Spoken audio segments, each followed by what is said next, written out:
নমস্কার বন্ধুরা, test best রেসিপিতে সবাইকে স্বাগত। সিজন চেঞ্জের সময় এই গরমে আমরা সবাই জানি সজনের ডাঁটা খাওয়া কতটা জরুরি আর উপকারী।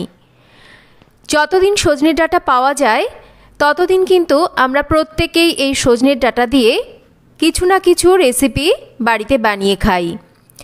আজ আমি আপনাদের সাথে সেই রকমই সজনের ডাঁটা দিয়ে খুবই লোভনীয় স্বাদের একটা রেসিপি শেয়ার করতে চলেছি, যেটা গরম ভাতে খেতে অসাধারণ স্বাদের হয়। খুবই কম উপকরণে আর কম সময়ে রেসিপিটা তৈরি করে নেওয়া যায়।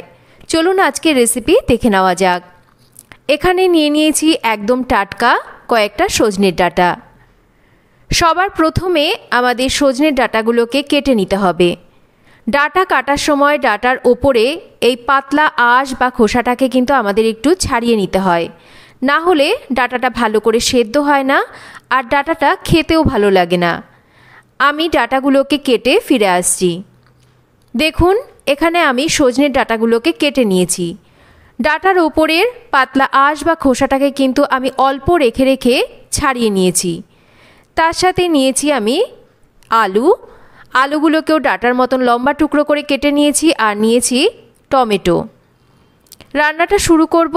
তেল গরম করে নিয়ে একটা শুকনো লঙ্কা, একটা কাঁচা লঙ্কা আর হাফ চা চামচের থেকে একটু কম কালো জিরে ফোড়নে দিয়েছি।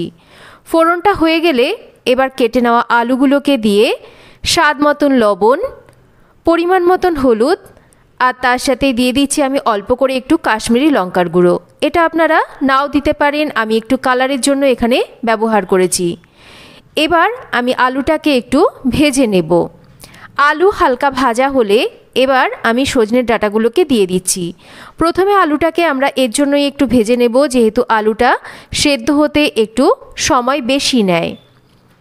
এবার আমরা আলু আর ডাঁটাকেও একটু একই সাথে ভেজে নিচ্ছি। তবে সজনে ডাঁটা কিন্তু খুব বেশি ভাজলে ডাঁটার যে রসালো ভাব সেটা কিন্তু নষ্ট হয়ে যায়, ডাঁটাটা খেতে অতটা ভালো লাগে না। তাই হালকা করে আলুর সাথে ডাঁটাটাকে ভেজে নিতে হবে। এবার দিয়ে দেব এখানে কেটে নেওয়া টমেটো।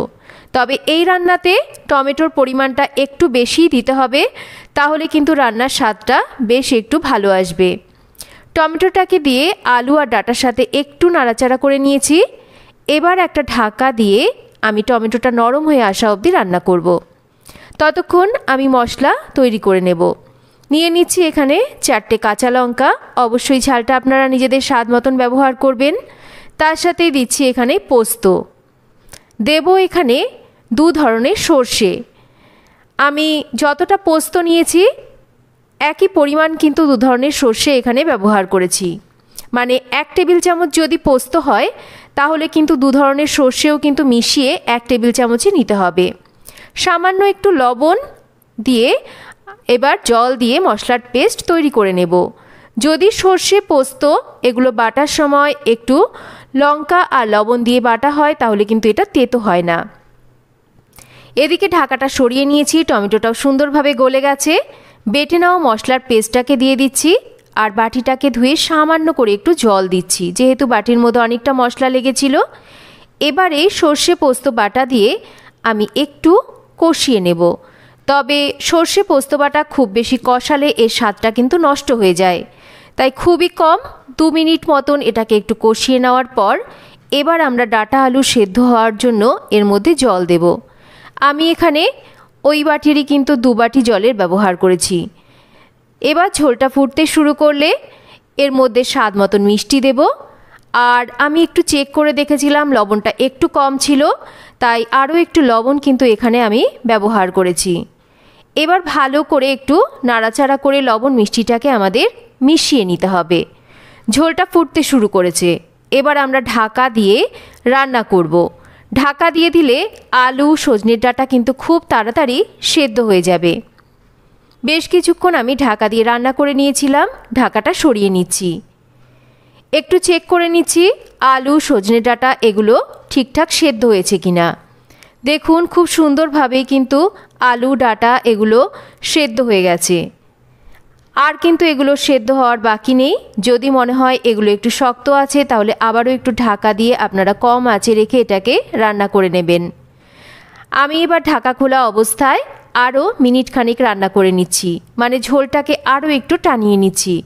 তবে এর ঝোলটা কিন্তু আমি ঠিক এই রকমই রাখছি যেটুকু দেখছেন আপনারা। এর থেকে যদি বেশি আমরা ঝোলটাকে টানিয়ে নিই তাহলে এটা ঠান্ডা হয়ে যাওয়ার পরে বেশি ড্রাই হয়ে যাবে, সেটা কিন্তু খেতে একদমই ভালো লাগবে না। দেখুন এটাকে আমি সার্ভ করে দিয়েছি। ঠান্ডা হওয়ার পরে এটা ঠিক এই রকম দেখতে হয়েছে। গরম ভাতে এই সজনের ডাঁটার রেসিপি মেখে খেতে কিন্তু অসাধারণ লাগে। খুবই অল্প উপকরণে আর খুবই চটজলদি একটা রেসিপি। আপনারা একবার রেসিপিটা অবশ্যই বাড়িতে বানিয়ে দেখতে পারেন। আশা করছি আপনাদের সবার রেসিপিটা খুব ভালো লাগবে। তো কেমন লাগলো আজকের এই রেসিপি একটা কমেন্ট করে জানাবেন। রেসিপি ভালো লাগলে একটা লাইক করবেন, রেসিপি শেয়ার করবেন।